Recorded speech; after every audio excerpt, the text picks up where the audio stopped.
बिस्मिल्लाहिर्रहमानिर्रहीम। अस्सलामुअलैकुम।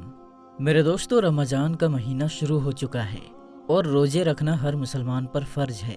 लेकिन हमारे दिमाग में ये सवाल आता है कि रोज़ा कबूल हुआ या नहीं, यानी रोज़ा कबूल होने की क्या निशानी है। मेरे दोस्तों, आज की इस वीडियो में हम आपको यही बताएंगे कि रोज़ा कबूल होने की क्या निशानी है, और इसके साथ साथ हम आपको ये भी बताएंगे कि जो लोग रोज़े तो रख रहे हैं लेकिन नमाज नहीं पढ़ते, तरावी नहीं पढ़ते, तो उसका रोज़ा होगा या नहीं होगा, तो उसका रोज़ा माना जाएगा या नहीं। ये वीडियो आपके लिए बहुत ही हेल्पफुल साबित होगी, इसलिए आपसे रिक्वेस्ट है कि वीडियो को पूरा ज़रूर देखिएगा। तो चलिए हम बिना किसी देरी के अपनी वीडियो में आगे बढ़ते हैं। मेरे दोस्तों, रोज़ा रखना तो एक बड़ी बात है, लेकिन उससे बड़ी बात यह है कि हमारा रोज़ा कबूल होना चाहिए। यानी जो अमल हम कर रहे हैं उसका करना बहुत बड़ी बात नहीं है, बल्कि हमारे उस अमल को अल्लाह ताला कबूल फरमा ले, ये बड़ी बात है। हम रोज़ा रख रहे हैं तो ये फ़र्ज है, लेकिन अल्लाह ताला हमारा रोज़ा कबूल कर ले, ये उससे भी बड़ी बात है। आप सल्लल्लाहु ताला अलैहि वसल्लम ने इरशाद फरमाया, रोज़ा सिर्फ ना खाने पीने का नाम नहीं है, बल्कि रोज़ा नाक का, कान का, मुंह का, जबान का है। जैसे जबान से कोई गलत बात ना बोली जाए, कानों से गलत चीज़ों को ना सुना जाए, और अगर फिर भी वो गलत काम करता रहे, यानी रोज़ा रखकर भी वो गलत काम करता ही रहे, तो आप सल्लल्लाहु ताला अलैहि वसल्लम ने इरशाद फरमाया, उसका रोज़ा नहीं है बल्कि फाका है। तो ऐसा रोज़ा तो अल्लाह ताला कबूल ही नहीं करता है। तो चलिए दोस्तों, जिस टॉपिक पर हमने वीडियो बनाया है उस टॉपिक की तरफ बढ़ते हैं। रोज़ा कबूल होने की 3 निशानियाँ हम आपको बताते हैं कि अगर आपका रोज़ा कबूल होगा तो कुछ ऐसी चीज़ें जाहिर हो जाएंगी जिससे आप ये समझ सकते हैं कि हमारे रोज़े को अल्लाह ताला ने कबूल फरमा लिया है।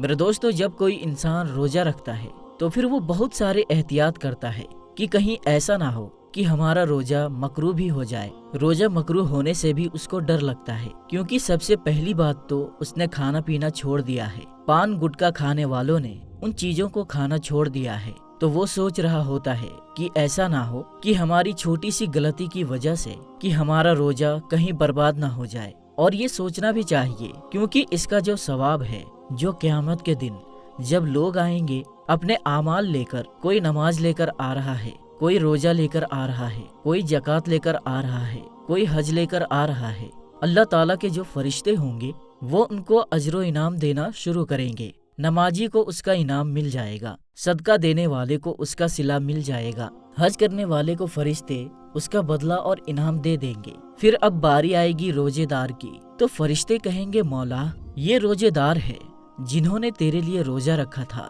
भूखे प्यासे रहे थे, तो क्या इनको इसका अजर दे दिया जाए? तो अल्लाह ताला फरमाएगा, ए फरिश्तों पीछे हट जाओ, इसका रोजा खालिस मेरे लिए था और मैं खुद इसके रोजे का अजर अता करूंगा। क्योंकि इंसान नमाज में दिखावा कर सकता है, सदका देने में दिखावा कर सकता है, लेकिन रोजा रखने में इंसान दिखावा नहीं कर सकता, क्योंकि वो तो खुद ही जान पाएगा। जैसा कहा जाता है कि कब्र का हाल मुर्दा ही जानता है, तो वो पूरा दिन चूंकि भूखा प्यासा है और ये करते हुए भी अपनी मेहनत मजदूरी कर रहा है, तो ये उसे ही पता है कि उसे कैसा महसूस हो रहा है, लेकिन फिर भी वो मुस्कुरा कर कह रहा है, खुश हो रहा है, फिर भी वो उसमें राजी है, तो अल्लाह ताला क़यामत के दिन उनको अजर अता करेगा। तो हमने इससे पहले भी बहुत सारी वीडियो में ये बात कही कि जब भी हमारी इबादत यानी हमारी नमाज कबूल होती है अल्लाह ताला की बारगाह में, तो कौन सी निशानियां नजर आती हैं, यानी कैसे पता चलता है कि हमारी नमाज कबूल हुई।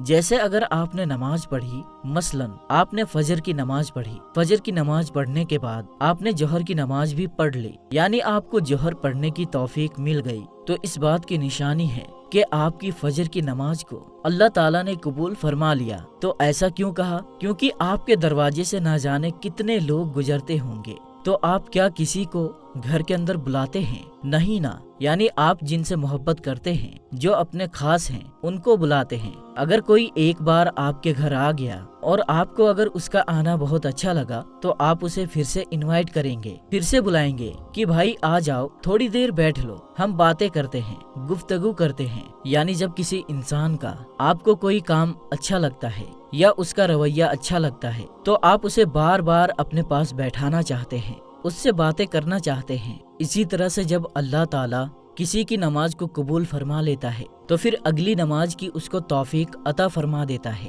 وہ اگلی نماز بھی پڑھ لیتا ہے۔ جب اللہ اسے پڑھنے کی توفیق دیتا ہے تو یہ نشانی ہوتی ہے کہ پچھلی نماز کو اللہ تعالیٰ نے قبول فرما لیا۔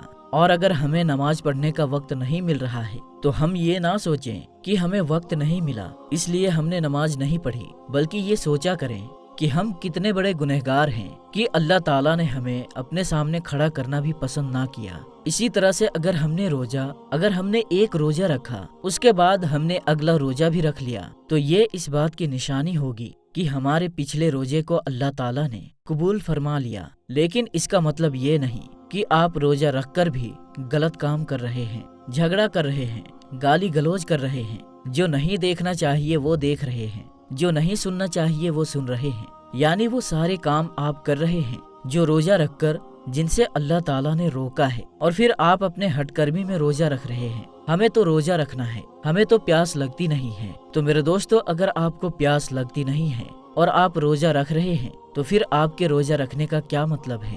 انسان کمزور ہے اور اللہ تعالیٰ کو یہی ادا تو پسند ہے کہ دیکھو میرے بندے کو بھوک بھی لگ رہی ہے، پیاس بھی لگ رہی ہے، لیکن پھر بھی میرے لیے بھوکا ہے۔ انسان افطار کرنے کے لیے بیٹھتا ہے اور جیسے ہی آذان ہوتی ہے اور آذان ہونے سے پہلے اللہ فرشتوں سے فرماتا ہے کہ دیکھو میرے بندے کے سامنے کھانا رکھا ہے، پانی بھی رکھا ہے، دیکھو اسے کوئی انسان دیکھ بھی نہیں رہا، وہ تنہائی میں ہے، اکیلا ہے۔ اے فرشتوں، اس کو بھوک لگی ہے، کھانا بھی اس کے سامنے ہے، لیکن یہ کھانا کیوں نہیں کھا رہا ہے؟ تو فرشتے جواب میں کہتے ہیں کہ مولا، اس کو تیری محبت نے روک کے رکھا ہے۔ اللہ تعالیٰ اپنے فرشتوں سے فرماتا ہے کہ اس کے سامنے پانی رکھا ہے، یہ پانی کیوں نہیں پیتا؟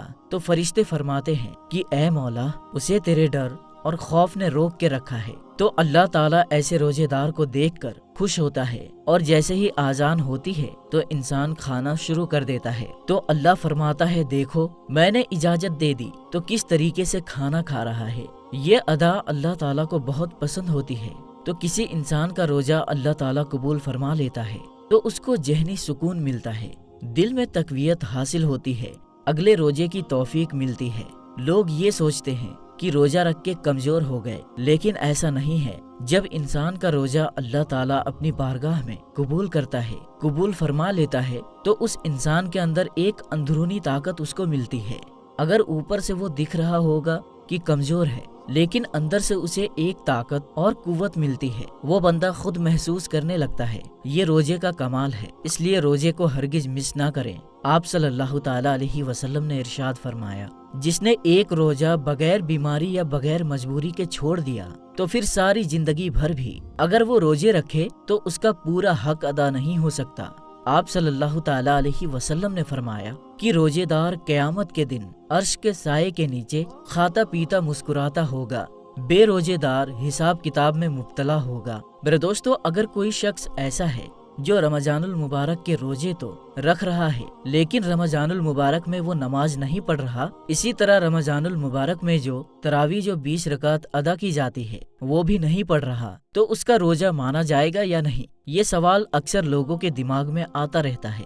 تو چلیے ہم اس کا جواب بھی جانتے ہیں۔ میرے دوستو، یاد رکھیے کہ ہر عبادت اپنی جگہ الگ الگ طور پر فرض ہے۔ نماز یہ خود ایک عبادت ہے، روزے کے ساتھ اس کا کوئی تعلق نہیں۔ نماز ایک الگ عبادت ہے اور روزہ ایک الگ عبادت ہے، تراویح ایک الگ عبادت ہے۔ آپس میں ان تینوں کا کوئی ایک دوسرے سے ایسا نہیں کہ مطلب روزہ نہیں تو نماز نہیں، نماز نہیں تو روزہ نہیں، ایسا نہیں ہے۔ روزہ ایک الگ عبادت ہے، تراویح ایک الگ عبادت ہے۔ رمضان المبارک میں 5 وقتہ نمازیں یا عام دنوں میں جو 5 وقتہ نمازیں پڑھی جاتی ہے یہ الگ عبادت ہے۔ اب اگر اتنا آپ نے سمجھ لیا تو اس سے یہ بات کلیئر ہو جائے گی کہ اگر کوئی روزہ رکھتا ہے اور نماز نہیں پڑھتا، روزہ رکھتا ہے لیکن تراویح نہیں پڑھتا، تو روزہ تو اس کا ادا ہو جائے گا لیکن نماز نہ پڑھنے کا گناہ ضرور اس کو ملے گا۔ تراویح یہ سنت ہے۔ اگر علاقے میں کچھ لوگوں نے تراویح کی نماز جماعت کے ساتھ ادا کی ہے تو سب بری و ذمہ ہو جائیں گے، لیکن اگر کسی نے نہیں ادا کی تو سب کی پکڑ ہوگی۔ تو اس لیے اگر کوئی تراویح نہیں پڑھتا ہے تو پھر یہ تو نہیں کہا جائے گا کہ وہ انسان گنہگار ہے، کیونکہ یہ سنت ہے۔ اگر کوئی عذر نہ ہو تو نہیں چھوڑنا چاہیے، پڑھنا چاہیے۔ लेकिन अगर कोई नहीं पढ़ता है तो फिर भाई नहीं पढ़ रहा तो उसका सवाब उसे नहीं मिलेगा। लेकिन जहाँ तक बात ये रही, रोजेदार है, रमजान के रोजे रख रहा है लेकिन नमाज नहीं पढ़ रहा, तरावी नहीं पढ़ रहा, तो उसका रोजा हो जाएगा। अलबत्ता तरावी नहीं पढ़ रहा है तो उसका सवाब उसे नहीं मिलेगा। इसी तरह वो 5 वक्ता नमाजें जो छोड़ रहा है तो उसका गुनाह उसे जरूर मिलेगा। अब चाहे वो आम दिनों में छोड़े या रमजानुल मुबारक में छोड़े, जो नमाज छोड़ेगा उसका गुनाह उसे मिलेगा। तो मेरे दोस्तों, हम उम्मीद करते हैं कि आपको ये बात पूरी तरह समझ में आ गई होगी। तो मेरे दोस्तों, आज की इस वीडियो में बस इतना ही। हम मिलते हैं फिर किसी नई और अच्छी वीडियो के साथ। तब तक के लिए अस्सलाम वालेकुम, अल्लाह हाफिज।